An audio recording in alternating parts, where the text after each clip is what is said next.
Was there someone Um, else who might want to? Oh, yeah. Nelson. Okay. I wanted to make a comment about R packages because I maintain R here as well as TeX and much else. With TeX outside of the binary tree, there isn't a single file in the system which is platform dependent. But R packages consist of both binary executable programs, libraries, and data files. And so installation of a package on an R system means compiling it with a C or C++ or Fortran compiler. A few packages are exclusively in the R language itself, but there's quite a mixture in the R world. And that means you can build them on, say, a Windows machine and share that installation directory across all of your Windows platforms, but you need to do separate builds for your Mac systems and for your Linux systems and your Solaris systems and your FreeBSD and so on.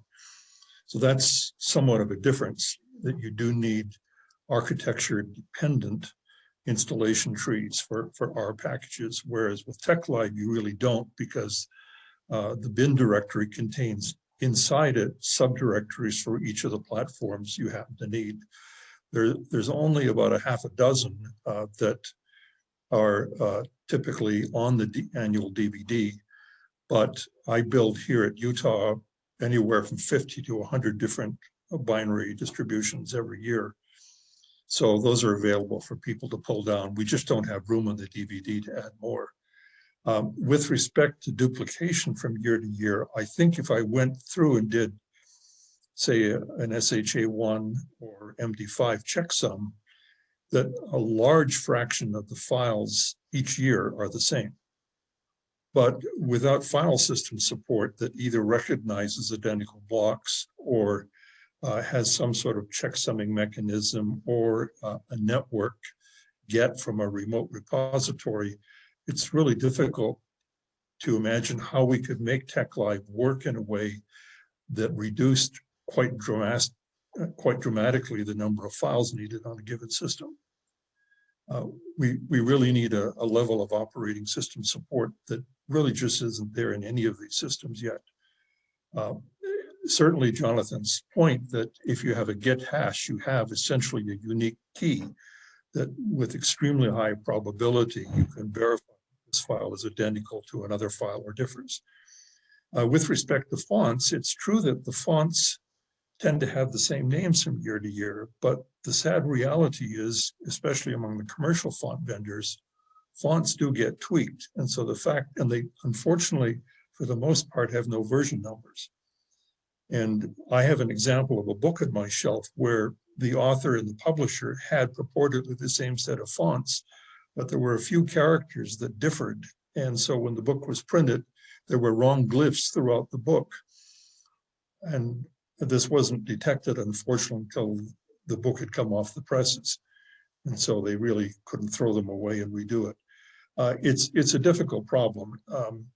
And for people who rely on consistent line breaking, page breaking, a change of a font metric from your font vendor can destroy all of that.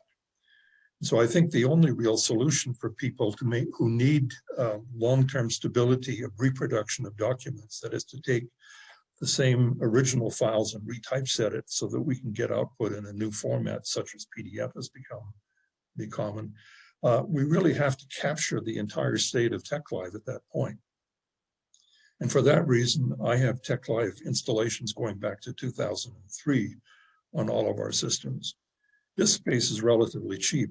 On the consumer market in the United States today, a terabyte of disk is $30. This is much, much more than we need for TeX. The TeX installation is of the order of 15 to 20 gigabytes. So we're talking a few pennies of disk in the world I live in now. That's not necessarily true in other countries that have peculiar tax laws that make computer equipment rather pricey. But it's a problem we all need to be thinking about, and it isn't just restricted to TeX. It's every package we install on our computers potentially is duplicating files that are present on lots of other computers. And could we do it more effectively by having them obtained over the network? In Kelly's environment, I'm guessing that although access to the internet in general might be blocked from within her environment, I suspect that most of the machines she and her colleagues work with are actually on a common internet and therefore could have a common file store. And with Windows, you can relatively easily share a disk with the drive letters indicating a network share. In our Unix world, what we tend to do is for packages that are going to be used heavily, we replicate them nightly to all of our client machines so they're present on the local disk and are accessed rapidly. Packages that are used less frequently, what the local machines get are symlinks, symbolic links to share on a master file server. And so it's a little bit slower to access them, but that way we avoid duplicating the storage. And that works fine because we control the whole local network and with a user base of hundreds of machines and about 15,000 users. But an awful lot of tech users, of course, are single individuals with tech on personal computers.